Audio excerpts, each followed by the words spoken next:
आदाब, मैं हूं मोहम्मद विसाल आजम और आप देख रहे हैं न्यूज 18 उर्दू और हम हाजिर हैं प्राइम डिबेट के साथ। बाबरी मस्जिद इन्हदाम पर आने वाला है आखिरी फैसला। जी हां, ये फैसला इन्हदाम के 28 बरसों के बाद आने वाला है। लखनऊ की खुसूसी सीबीआई अदालत आइंदा कल यानी 30 सितंबर को अपना फैसला सुनाने वाली है। 6 दिसंबर 1992 को बाबरी मस्जिद का इन्हदाम हुआ था और इन्हदाम की इस कार्रवाई के लिए बीजेपी, विश्व हिंदू परिषद और शिवसेना के कई अहम लीडरों समेत 60 से ज्यादा अफराद को इसका जिम्मेदार ठहराया गया था। इस केस की समाअत अब तक जारी है और अब आइंदा कल इस पर फैसला सुनाए जाने का कवी इम्कान है। इस दौरान 351 गवाह और करीब 600 दस्तावेज भी पेश किए गए।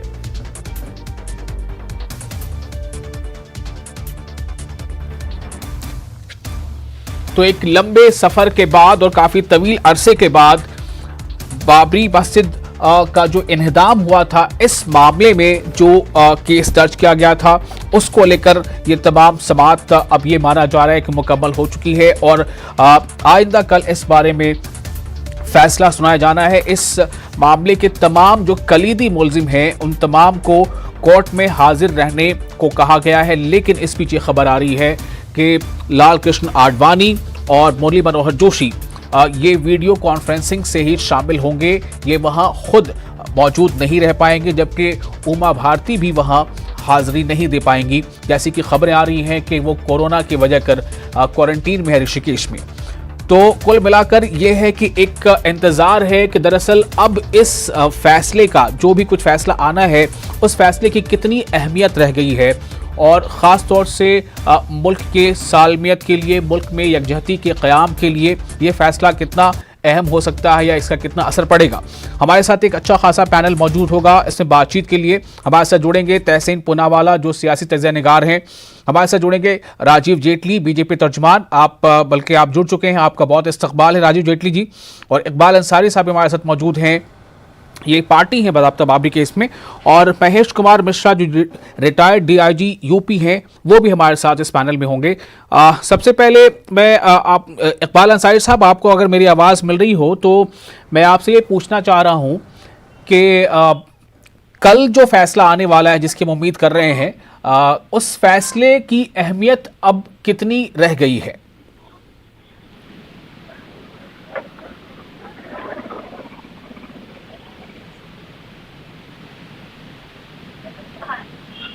इकबाल अंसारी साहब, आपको मेरी अगर आवाज़ आ रही है तो मैं आपसे ये जानना चाह रहा था कि 6 दिसंबर 1992 में जो कुछ हुआ तो उस इन्हदाम को लेकर जो मामला दर्ज किए गए 28 सालों के बाद उस मामले में कल फैसला आने वाला है। आपका इस पर क्या नज़रिया है? ये फैसला कितना अहम होगा?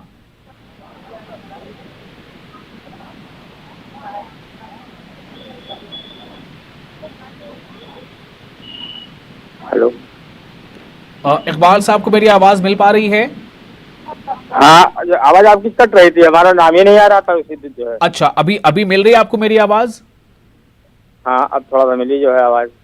जी, अगर आप मेरी बात पूरी तरह सुन पाएं तो मेरा सवाल ये है कि कल का दिन एक अहम दिन माना जाए और 28 सालों के बाद ये फैसला आने वाला है। जिस तरह से बाबरी मस्जिद का इन्हदाम हुआ, यानी उस बाबरी मस्जिद शहीद की गई, तो इससे एक गलत काम माना गया, जाहिर सी बात है, और इसीलिए इस पर मामले चलते रहे। कई बड़े लीडरों के नाम भी इसमें शामिल हैं। तो कल का जो फैसला आने वाला है, आप इस हवाले से क्या मानते हैं? ये फैसला कितना अहम होगा या कितना अहम है? देखिए, इकबाल अंसारी साहब। फैसला तो जो है अयोध्या का है, फैसला तो बहुत अहम फैसला है। जी जी। 28 साल हो गया। 28 साल में ये फैसला, कुछ लोग इस दुनिया में है, कुछ लोग इस दुनिया में नहीं। हमने इससे पहले भी कहा था कि एक हिंदू मुस्लिम जो है मस्जिद मंदिर जो भी मुकदमे थे वो सब समाप्त हो चुके हैं। मंदिर के हक में फैसला आ गया है जी। तो हम तो यही मानते हैं कि ये हिंदू मुस्लिम का एक जो विवाद जो है बना हुआ है इस मुकदमे में, सीबीआई का मुकदमा है, सरकार का मुकदमा है। सारे साक्ष्य जो है वो गवाह सबूत सब सरकार के पास है। सरकार को भी चाहिए कि जो है इस मसले को जो है खत्म करे, क्योंकि अब ये जो है ये मुकदमा 28 साल का हो चुका है, एक फैसला आ चुका है, इसका भी फैसला होना चाहिए, ये भी खत्म किए जाए। मतलब आप चाहते हैं कि अब इसमें मजीद किसी तरह की कोई ताखिर न हो और अदालत जो है इस बारे में फैसला बर वक्त सुना दे। मेरा सवाल ये था कि जाहिर सी बात है कि जब कोई भी मामला किसी अदालत में होता है तो जज इसका फैसला सुनाते हैं तमाम गवाहों और जो दस्तावेज़ात हैं उनकी बुनियाद पर। उम्मीद रहती है कि फैसला जो है वो इंसाफ को कायम करेगा। मैं आपसे जानना चाहता हूं कि इस फैसले में इंसाफ का कयाम कितना ज़रूरी है। देखिए, जब हिंदुस्तान का संविधान बना हुआ है और सारे नियम कानून भी सरकार के पास है, कानून जो ने बना हुआ है, संविधान बना हुआ है, सरकार के पास जो भी साक्ष्य है, जिस तरीके से भी है, जो है 28 साल हो चुका है और 28 साल में जो है ये फैसला कल का दिन बहुत अहम है। सरकार ये फैसला आना है, सरकार भी इस फैसले को करे, इस मसले को भी खत्म करे, क्योंकि अब तो बहुत देर हो चुकी है। सुप्रीम कोर्ट इकबाल साहब का ये मौक़िफ़ है कि ये मामला जल्द से जल्द खत्म होना चाहिए, जैसा कि हम सब ये उम्मीद कर रहे हैं कि कल फैसला आ जाएगा तो ये समझा जाएगा कि एक और अहम फैसला अपने पड़ाव तक पहुंचा।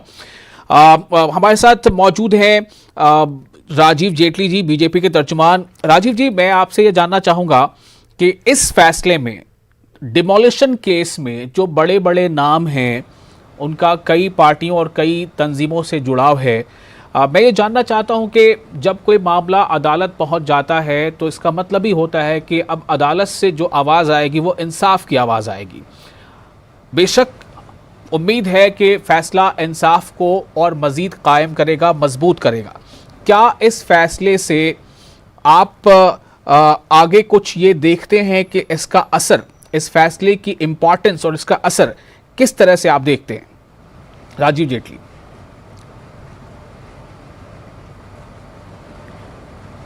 देखिए, अगर आप बाबरी मस्जिद कहेंगे हम, क्योंकि कोर्ट ने जो बार बार कोट किया है स्ट्रक्चर के बारे में, जो बार बार कोट किया है और जिसके बेसिस पे डिसीजन दिया गया है, उस सारी डिसीजन का अगर कंक्लूजन निकालेंगे, उसका निष्कर्ष निकालेंगे, तो उससे इस बात का अंदाज़ा लगता है कि जो कल का फैसला है वो बहुत महत्वपूर्ण होगा, इसमें कोई डाउट नहीं है। कोर्ट का सम्मान करते हैं, लेकिन कल का फैसला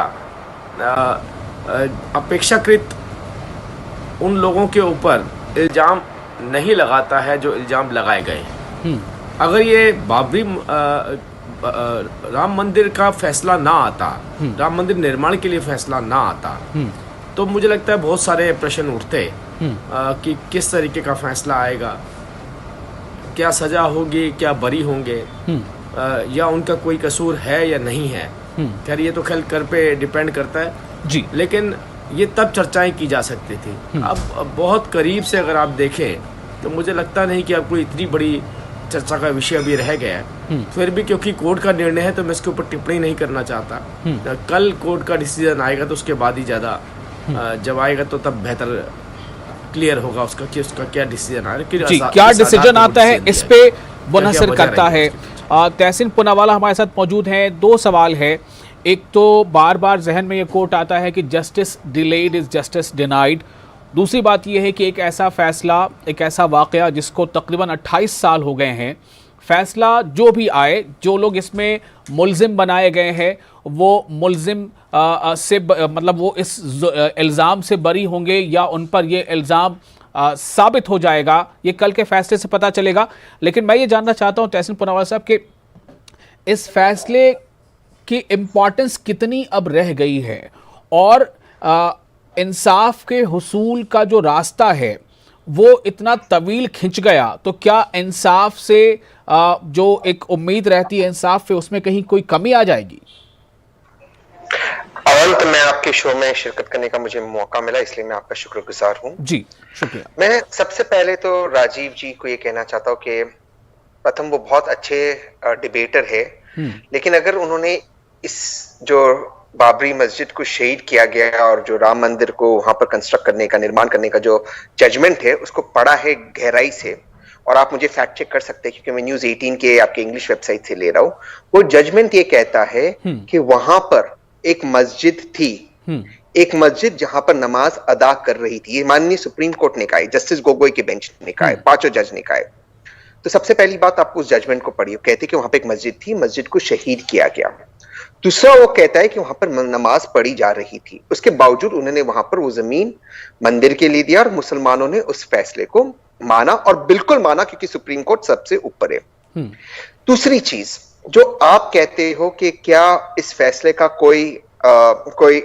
ये फैसला जरूरी है, इसका कोई ये फैसला होना जरूरी है, मैं आपको ये बता दूं कि जिस मुल्क में कानून का निजाम सबसे ऊपर नहीं रहेगा वो मुल्क जमहूरियत लोकतंत्र नहीं रहेगा। उदाहरण अफगानिस्तान, उदाहरण सीरिया, उदाहरण इराक, उदाहरण वेनेजुएला। क्या इस पैनल में से कोई भी व्यक्ति जाकर इन मुल्कों में इन्वेस्ट करेगा, रहना चाहेगा? नहीं। क्यों नहीं रहना चाहेगा? क्योंकि वहां कानून का निजाम नहीं है।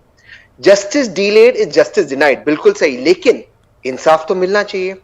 अगर सुप्रीम कोर्ट कहता है कि वहां पर एक फंक्शनिंग मॉस्क था, अगर वहां के उस वक्त के वजीर आला ये सुप्रीम कोर्ट को एफिडेविट पे लिखते कि इस मस्जिद को हम प्रोटेक्ट करेंगे, उसके बाद कंटेम्प्ट ऑफ कोर्ट होता है, उन्हें जेल भेजा जाता है। कल्याण सिंह जी की मैं बात कर रहा हूं, क्योंकि मस्जिद को शहीद किया जाता है, तो कहीं ना कहीं भारतीय जनता पार्टी के जो वजीर आला थे, जिन्होंने एक कमिटमेंट देश के सुप्रीम कोर्ट को दिया, जिस सुप्रीम कोर्ट की आज तारीफ बीजेपी कर रही है, तो फिर आपने उस कमिटमेंट को तोड़ा है, तो आपको उसकी सजा मिलनी चाहिए।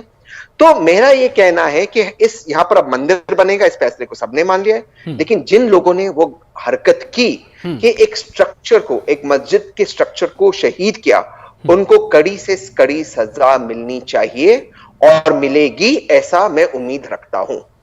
जी, ये आपकी उम्मीद है, और ये आप जैसा कह रहे हैं कि इंसाफ के निज़ाम और कानून के निज़ाम को बनाए रखने के लिए, उस पर यकीन को मजबूत किए जाने के लिए ज़रूरी होता है कि कानून सबसे ऊपर रहे। हमारे साथ महेश कुमार हैं, रिटायर्ड डीजीपी हैं उत्तर प्रदेश के। महेश कुमार साहब, आपसे भी एक सवाल है, चूँकि इसका मामला जो है, जाहिर सी बात है कि जब ये कानून के दायरे में आ जाता है तो इसमें ये पता चलता है कि कहीं ना कहीं कानून जो है वो उसकी खिलाफ वर्जी हुई है। हमारी ये कोशिश है जानने की कि एक ऐसे मौके पर जब कई इसके चैप्टर्स बंद हो गए हैं या बंद कर दिए गए हैं, अब एक नया चैप्टर ये है, इसका क्लोजर कितना इम्पॉर्टेंट है? मैं इसकी इम्पोर्टेंस पर ही बार बार बात कर रहा हूँ।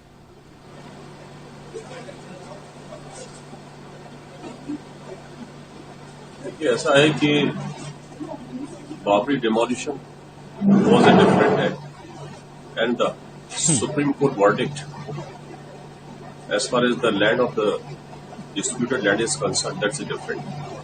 बाबरी डिमोलिशन 1992 में हुआ, 6 दिसंबर 1992, और इससे रिलेटेड जो केसेस थे सीबीआई ने इन्वेस्टिगेट किए, और सीबीआई ने इन्वेस्टिगेट करने के बाद में चार्जशीट फाइल की है। जी, चार्जशीट फाइल इनिशियली 48 एक्यूज थे, उसमें 2 केस रजिस्टर हुए थे उसमें, एक तो against the lakhs of car saver, thousands of car saver, the another case was registered against 8 persons. और मैं बीच में एक आपको एक चीज बता दूं, I am retired DIG, not DGP, I am retired DIG और उत्तर प्रदेश पुलिस। तो इसमें इम्पोर्टेंट चीज ये है कि देखिए, ये एक्ट एक क्रिमिनल एक्ट, सुप्रीम कोर्ट ने भी अपनी वर्डिक्ट में कहा इस बात को, it is a criminal act.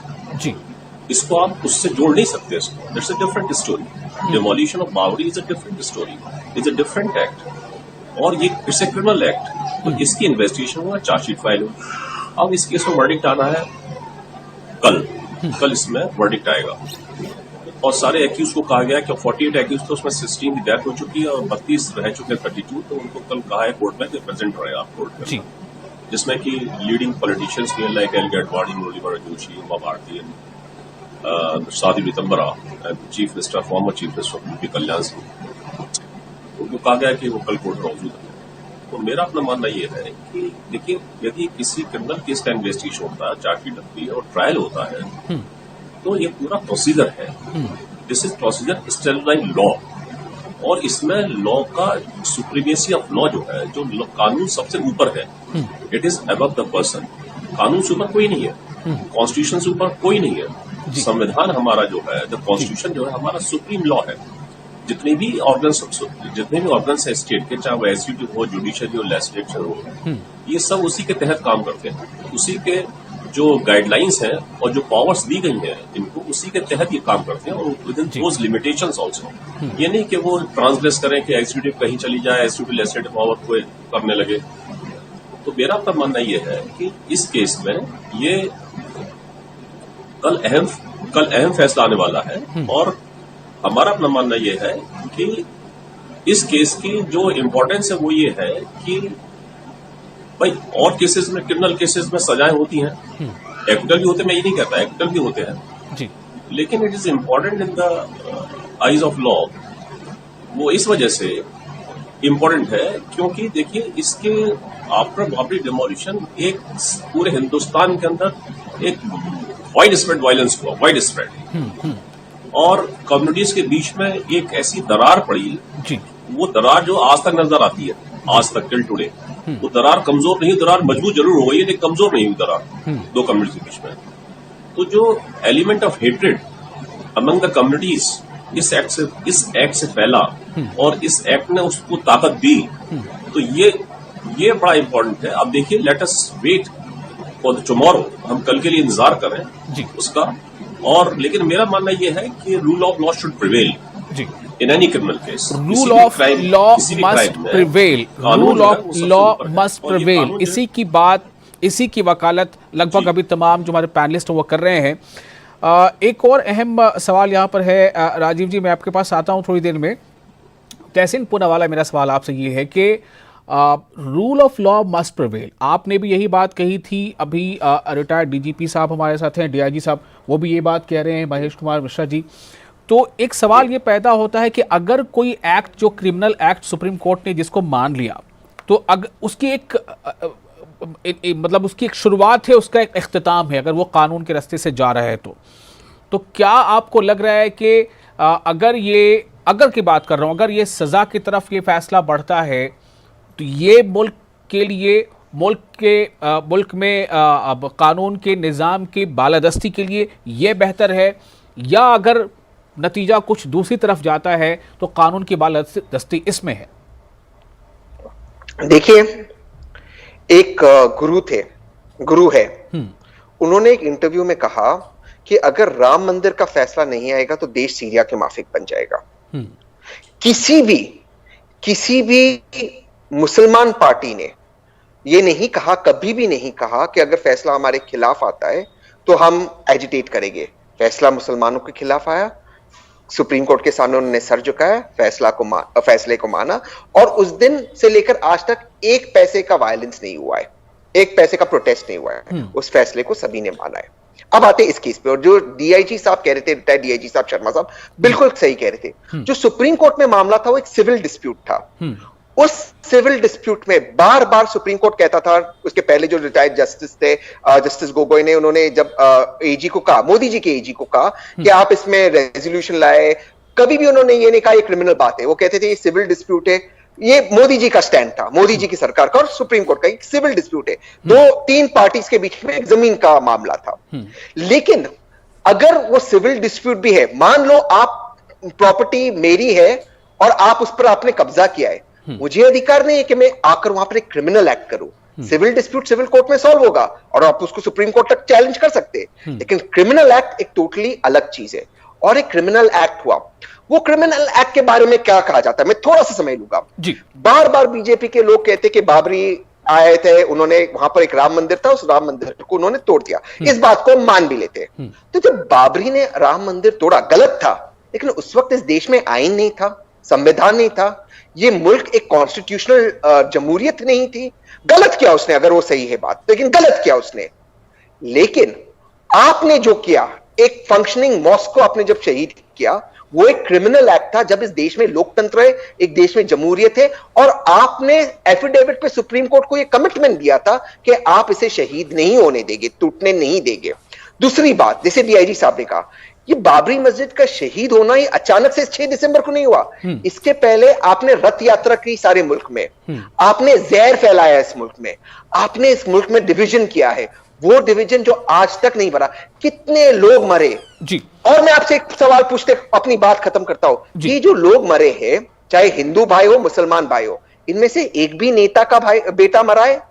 सारे जो मरे हैं गरीब मरे हैं, ये दंगे कराए गए, गरीबों का इस्तेमाल हुआ। ठीक है, मैं राजीव जेटली जी के पास जाता हूं। राजीव जेटली जी, देखिए जो बात अभी सामने हमारे पैनल में आ रही है उसमें यही है, मेरे ख्याल से आपका भी इस पर स्टैंड मुकम्मल तौर पर सही होगा कि जो लॉ है उसकी सुप्रीमेसी बरकरार रहना चाहिए। ये आप मानते हैं या नहीं मानते?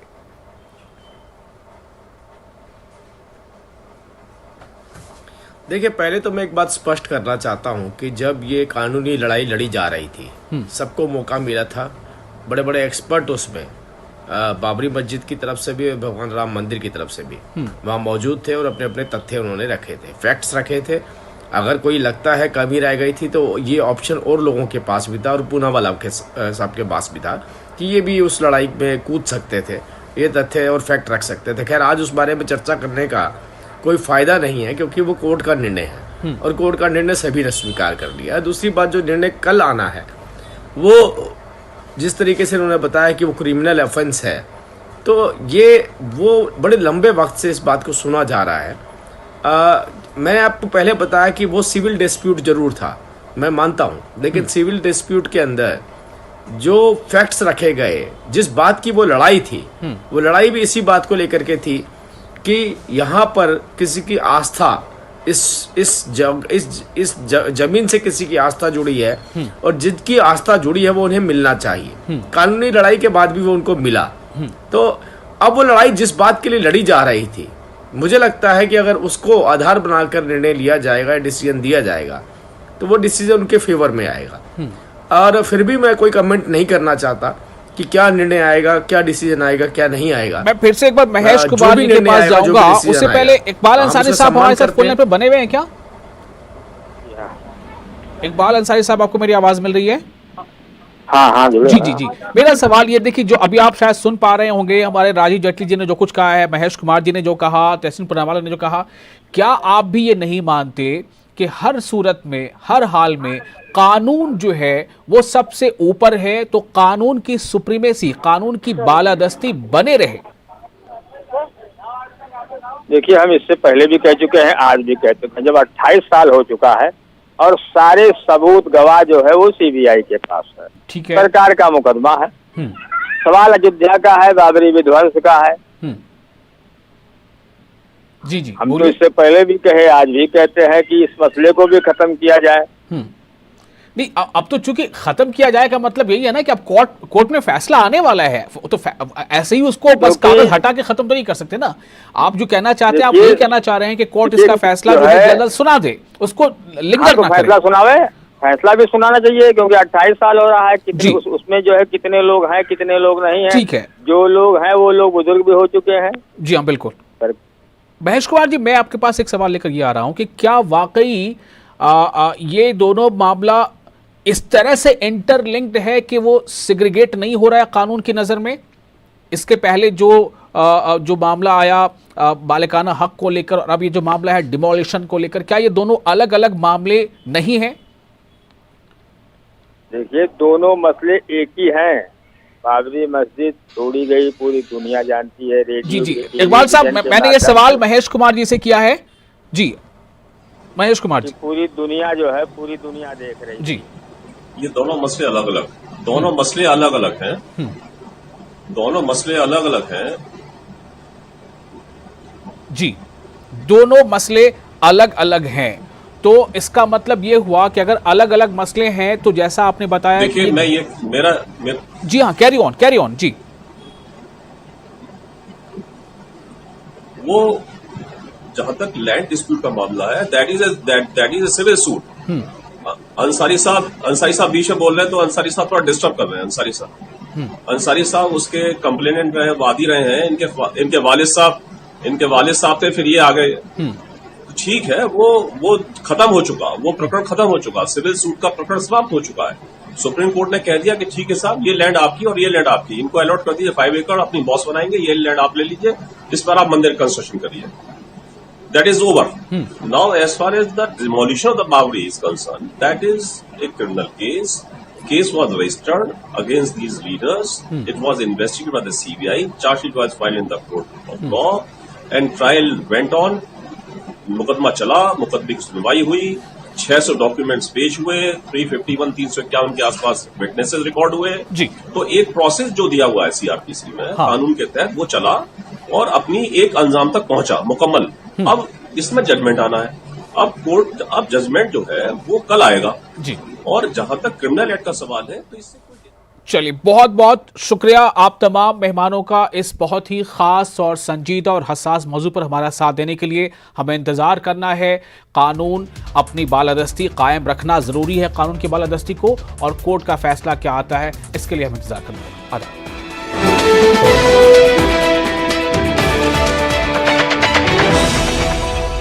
शुद्धता